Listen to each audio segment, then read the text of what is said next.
ট্যাগলাইনে দেখছিলেন যে ইন্ডিয়া সিরিজের বাংলাদেশ ভার্সেস ভারত ঘরের মাঠে হোম অফ ক্রিকেটে এই মিরপুরের শেরে বাংলা স্টেডিয়ামে যেই দুইটা সিরিজ হওয়ার কথা ছিল ওয়ান এন্ড টি20, সেটার আপডেট, লেটেস্ট আপডেটটা কি, এবং একই সাথে বাংলাদেশ সরাসরি 2027 বিশ্বকাপে কোয়ালিফাই করে ফেলেছে, সেটা নিয়েও আসলে একটা ডিসিশন হয়ে গেছে। সেই ডিসকাশনটা করতে চাই।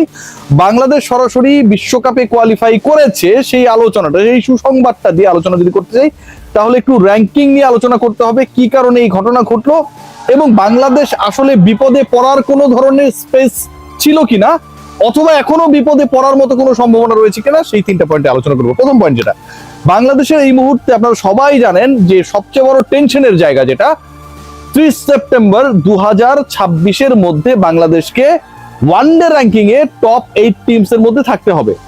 কিন্তু বাংলাদেশ তো আসলে টপ 8 এর মধ্যে অলরেডি নেই, তাদের র্যাঙ্কিং হচ্ছে 9 নম্বরে।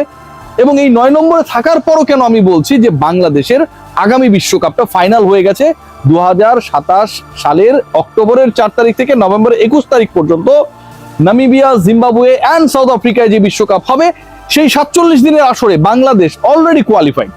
9 নম্বরে থাকার পর বাংলাদেশ কোয়ালিফাইড এই কারণে, কারণ চতুর্থ যে দলটা রয়েছে এই মুহূর্তে আইসিসি ওডিআই র্যাঙ্কিং এ, সেটা হচ্ছে সাউথ আফ্রিকা, আর স্বাগতিকরা অটোমেটিকলি খেলবে, সো তারা বাদ পড়ে যাচ্ছে। মানে ওই কম্পিটিটিভ যে 8টা দল যাদেরকে আসলে তাদের পয়েন্টস, তাদের র্যাঙ্কিং, তাদের রেটিং পয়েন্ট দিয়ে আসলে টপ 8 এ থাকতে হবে, সেই হিসাবে বাংলাদেশ অটোমেটিকলি টপ 8 এ ঢুকে যাচ্ছে। কারণ 9 বাংলাদেশ, আবার 4 সাউথ আফ্রিকা, সাউথ আফ্রিকা যেহেতু হোস্ট, তারা অটোমেটিকলি টপ 9 থেকে বাদ। এখন বিষয় যেটা, সেটা হচ্ছে বাংলাদেশ তো 9 রয়েছে, বাংলাদেশ যদি 10-এ চলে যায়, 10-এ চলে যাবার সম্ভাবনা কেন থাকলো না? বাংলাদেশ 10-এ কেন চলে যাবেই না, এটা জোর করে বলা হচ্ছে। কারণ বাংলাদেশের পেছনে যেই দলটা রয়েছে ওয়েস্ট ইন্ডিজ, আপনারা সবাই জানেন যে সবশেষ 2023 ওয়ানডে বিশ্বকাপে তারা খেলতে পারে নাই, ওই একই কারণে টপ 10 এর মধ্যে থাকতে না পারার কারণে এবারের বিশ্বকাপে ওয়েস্ট ইন্ডিজ এই মুহূর্তে ঠিক নাম্বার 10th টিম। এখন 10 নম্বরে থাকা ওয়েস্ট ইন্ডিজ 9 নম্বরে থাকা বাংলাদেশের থেকে মাত্র 6 পয়েন্টের দূরত্বে। দুই দলেরই সেপ্টেম্বর মাসে সিরিজ রয়েছে। এখন দুই দলেরই যদি ভিন্ন সিরিজ থাকে, বাংলাদেশ যদি সেই সিরিজে হেরে যায়, ওয়েস্ট ইন্ডিজ যদি সেখানটায় জিতে যায়, তাহলে তো আলটিমেটলি বাংলাদেশকে টপকে ওয়েস্ট ইন্ডিজের 9 হয়ে যাওয়ার কথা। যেই 9 হবার কারণে বাংলাদেশ সরাসরি বিশ্বকাপে কোয়ালিফাই করবে, সেই 9 নম্বর অবস্থান তো ওয়েস্ট ইন্ডিজের হচ্ছে না। সেটা হচ্ছে না, কেন হচ্ছে না একটু এক্সপ্লেইন করি। প্রথম বিষয় যেটা, সেটা হচ্ছে ওয়েস্ট ইন্ডিজের বিপক্ষে যে সিরিজ রয়েছে, তারা 2টা ওয়ানডে খেলবে এবং ওই পার্টিকুলার 2টা ওয়ানডেতে তারা যদি জিতেও যায়, তাদের যেই র্যাঙ্কিং পয়েন্ট বা রেটিং পয়েন্ট যেটাই বলি না কেন, সেটা হবে 77 থেকে বেড়ে 82, আর বাংলাদেশের অলরেডি পয়েন্ট হচ্ছে 83। সো তারা যদি তাদের রেস্ট অফ 2 ম্যাচেসে জয় পায়, শতভাগ জয় পায়, তারা হেরে গেলে তো আবার কমে যাবে, হোয়াইটও আসলে আরো কমে যাবে, কিন্তু তারা যদি জয় পায়, 100% জয় পায়, তাহলে তাদের টোটাল পয়েন্ট দাঁড়াবে 77 থেকে 5 বেড়ে 82। আর বাংলাদেশ যেহেতু অলরেডি 83-তে স্টে করছে, সো বাংলাদেশের আসলে এটা নিয়ে খুব বেশি প্যানিক বাটনে প্রেস করার কোনো কারণ নেই। 1 পয়েন্টে বাংলাদেশ সেপ্টেম্বরের 30 তারিখ পর্যন্ত এগিয়ে থাকবে। এখন বাংলাদেশেরও তো সিরিজ রয়েছে, বাংলাদেশের সাথে ভারতের যে প্রপোজড সিরিজ, যেটা লাস্ট ইয়ারে হওয়ার কথা ছিল, সেটা পিছিয়ে এই বছরের সেপ্টেম্বরে করা হয়েছে। গতকাল ইন্ডিয়া টুডে জানিয়েছে বিসিসিআই এন্ড বিসিবি তারা কানেক্টেড রয়েছে, ইন্টার কানেক্টেড মেইল চালাচালি হচ্ছে। Finally BCCI they have urge to their government যে এই ব্যাপারে যেন একটা দ্রুত ডিসিশন মেক করা হয়। এই যে অল দিস থিংস হ্যাপেনিং, এবং যেখানে কোথাও বলা হচ্ছে না যে এই সিরিজটা বাতিল, এই সিরিজটা হবে, সেই সিরিজ যদি প্রপোজ যে টাইম লাইন সেপ্টেম্বরের 15 তারিখের মধ্যে হয়ে যায় এবং বাংলাদেশ যদি সেখানটায় হেরে যায়, তাহলে তো বাংলাদেশের র্যাঙ্কিং পয়েন্ট নিচে নামবে, কমে যাবে। ওয়েস্ট ইন্ডিজ জিতলে যেমন ওয়েস্ট ইন্ডিজের বাড়বে, হেরে গেলে কমে যাবে, একইভাবে বাংলাদেশ যদি জয় পায়, বাংলাদেশের বাড়বে, হেরে গেলে কমে যাবে।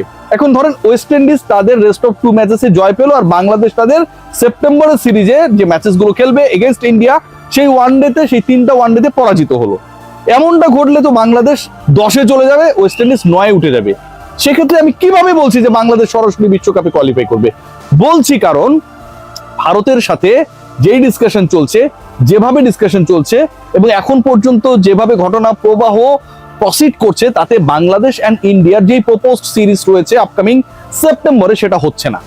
এবং সেপ্টেম্বরে যদি বাংলাদেশ ভারত মুখোমুখি না হয়, ওই প্রপোজ 3টা ওয়ানডে অথবা রিভাইজড 5টা ওয়ানডের যে প্রপোজালটা দেওয়া হয়েছে, কোনোটাই ধরেন হলো না, তাহলে বাংলাদেশের র্যাঙ্কিং পয়েন্ট কমার কোনো সম্ভাবনা নেই। তারা ওই 83তেই স্টে করবে, যেই পয়েন্টে এই মুহূর্তে number 9 team Bangladesh. So Bangladesh যদি 83তে স্টে করে আর ওয়েস্ট ইন্ডিজ যদি তাদের রেস্ট অফ 2 ম্যাচেসে জয়ও পায়, তাদের 82 বেশি হবে না। So ultimately Bangladesh they are qualified to the next world cup directly, যেখানটায় বাংলাদেশ সরাসরি টপ 12 এর একটা দল হিসেবে অংশগ্রহণ করবে। Let's discuss about the series. মানে ভারত এবং বাংলাদেশের সিরিজ কি পোস্টপোন, স্থগিত হচ্ছে? তেমনটাও না। মানে আপনাদেরকে একটু লেটেস্ট যদি জানাতে চাই, বাংলাদেশ ক্রিকেট বোর্ড বিসিসিআই তারা আরেকটা রিভাইজড প্রপোজাল অথবা ডিসকাশনের মধ্যে রয়েছে অ্যাজ পার মাই কনসার্ন, এবং সেটা হচ্ছে সেপ্টেম্বরে যদি কোনো কারণে, যেহেতু দুই দেশের পলিটিক্যাল ইস্যুস গুলো এই মুহূর্তে খুব বেশি প্রকট হয়ে উঠেছে, কিছুটা হলেও ওই আইসটা ব্রেক করতে গিয়ে আবার সেটা জমাট বেঁধেছে, সো বিসিবি এন্ড বিসিসিআই তার একটা নতুন রিভাইজ শিডিউল নিয়েও ডিসকাশন করছে, এন্ড দ্যাট ইজ বাংলাদেশের সাউথ আফ্রিকা ট্যুরের পরে নভেম্বর ডিসেম্বরে। ইউ অল নো যে Bangladesh they will visit South Africa, সেখানটায় ওয়ানডে টেস্ট T20 বাংলাদেশ খেলবে দক্ষিণ আফ্রিকার বিপক্ষে, এবং সেই সিরিজের পরে বাংলাদেশ যখন হোমে ব্যাক করবে, ইন্ডিয়া ডিসেম্বর জানুয়ারির ওই সময়টায় বাংলাদেশের বিপক্ষে তাদের যেই শিডিউল সিরিজ গত বছরের অগাস্টে পোস্টপোন করে এবছরে সেপ্টেম্বরে এসেছে, সেপ্টেম্বরও যদি সেটা না হয়, তাহলে এই বছরের ডিসেম্বর এবং 2027 জানুয়ারির যে উইন্ডোটা রয়েছে, সেই সময়ে বাংলাদেশ এবং ভারত মুখোমুখি হবে।